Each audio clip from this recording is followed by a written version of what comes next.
Before starting the video, don't forget to subscribe to the channel, share with your friends, and like the video.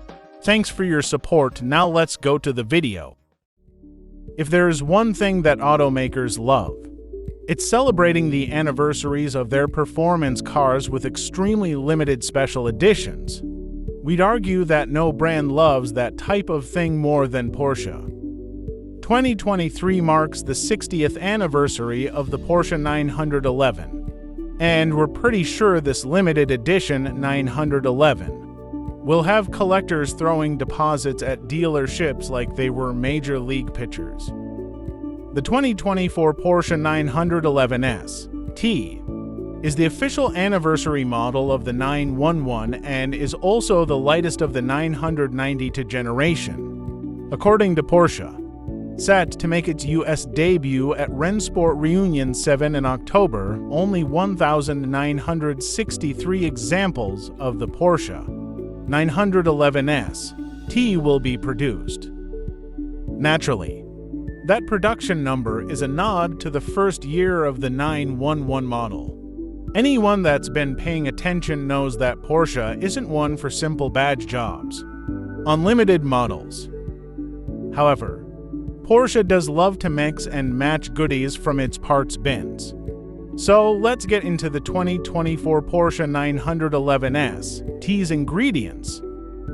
The foundation of the 2024 Porsche 911 T comes from both the GT3 RS and the GT3 Touring package. Essentially, Porsche took the 518 horsepower, 4.0-liter engine from the GT3 RS and dropped into a GT3 Touring package chassis. The headlining feature of this union is the fact that the GT3 RS engine is mated to a manual transmission in a 992 for the first time. Those cheers you just heard are the very vocal Porsche fans, who have been pleading with the automaker to give them a manual GT3 RS. This isn't quite that, but it's probably the closest we're ever going to get. So we imagine many of the folks asking for it are pleased with this result.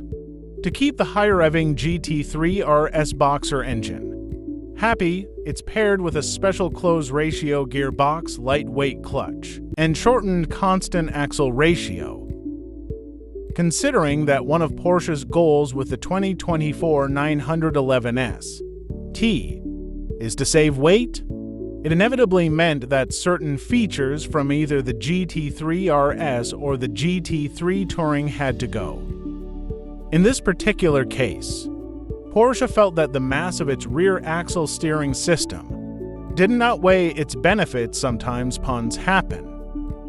The 911 T will be the only model in the 992 generation to have a double wishbone front axle suspension with a multi-link rear axle and not have rear axle steering, which is just another bullet point that will likely make this model all the more collectible.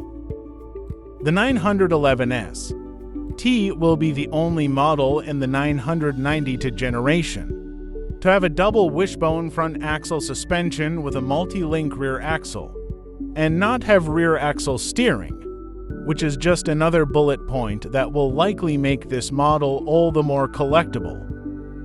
Despite the omission of the rear axle steering system, Porsche promises that the 911 T will still have sharp, responsive handling, the standard gurney flap, and ultra-high-performance tires to 155.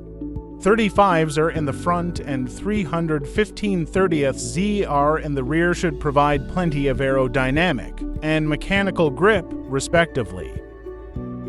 Porsche also put the T on a diet. While it may look like no major changes have been made to the GT3 Touring's body, the hood, roof, and doors are made from carbon fiber reinforced plastic. The staggered center locking wheels 20 inches in the front and 21 inches in the rear are magnesium, making them very lightweight and very expensive inside. The front bucket seats are made from CFRP, but optional 4-way adjustable sport seats are available as an option. That lightweight flywheel we mentioned earlier saves a full 23 pounds of rotating mass, according to Porsche. The ceramic composite brakes, lithium-ion starter battery, lightweight glass, reduced insulation, and omission of rear axle steering result in a total curb weight of 3,056 pounds, which is 70 pounds lighter than a manual 911 GT3 touring model. If owning an anniversary model 911 with a production run under 1,700 isn't enough for you, Porsche has an option you might like.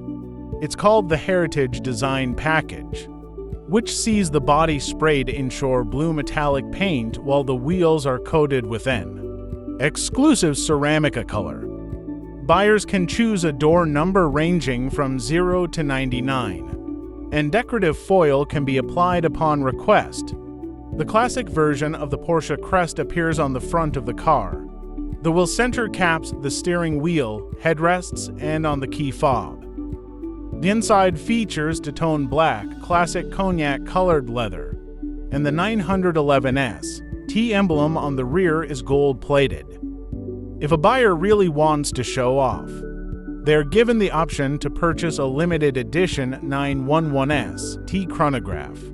That comes in a special titanium case with a plaque featuring the 911S T image and the individual limitation number. The watch is an additional $13,500, which is just a drop in the bucket compared to the $291,650 starting MSRP of the vehicle, and we highly doubt anyone is going to manage to grab it at MSRP. On the other hand, if you're feeling lucky, the Porsche 911S T deliveries should start in spring 2024. So now is the time to start making calls to your dealer.